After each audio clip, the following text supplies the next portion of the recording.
L'Oiseau Lyre, c'est une association loi 1901 de lutte contre l'illettrisme, l'alphabétisation et pour les Français langue étrangère. Alors pourquoi ce nom? C'est venu de la poésie de Prévert. Les objectifs, c'est de donner à tous une égalité de chance par l'apprentissage de la lecture, de l'écriture, de la langue française, du calcul aussi, puisque c'est souvent une grosse difficulté de gérer sa vie au quotidien, pour permettre la cohésion familiale, pour ces mères de famille qui ne savent pas lire et écrire, qui ne peuvent pas suivre leurs enfants à l'école, qui ne parlent pas bien le français. Dans ces ateliers, nous acceptons tout le monde, c'est-à-dire à la demande. Nous sommes en entrée et sortie permanente, donc ce qui veut dire qu'il faut chaque fois se réadapter et nous avons essayé, dans la mesure du possible, de faire des groupes de niveau.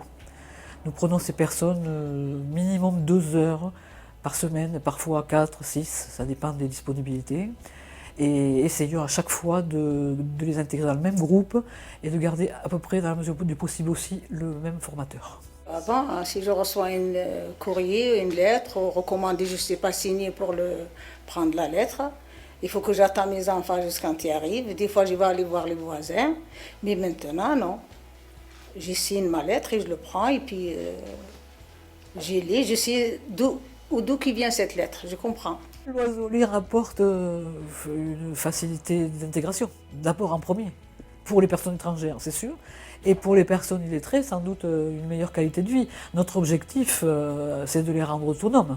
Donc, qui dit autonomie, dit mieux vivre. Le fait d'avoir des salariés et d'être obligé de rendre des comptes nous a aidé à structurer l'association, alors notamment l'Europe et le Conseil régional.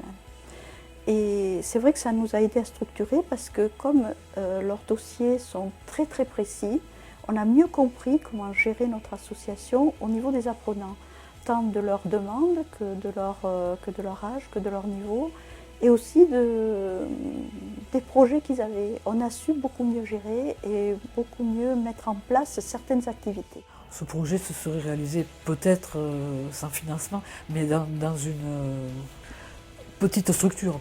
Ça n'aurait pas pris l'ampleur que ça a aujourd'hui. On approche les 200 apprenants, donc on ne pouvait pas faire ça sans aide.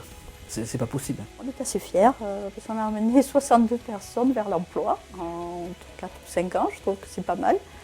On a permis à ces personnes de se maintenir. On a vu aussi des relations familiales évoluer, bien évoluer. C'est une aide pour les gens qui ne comprennent pas.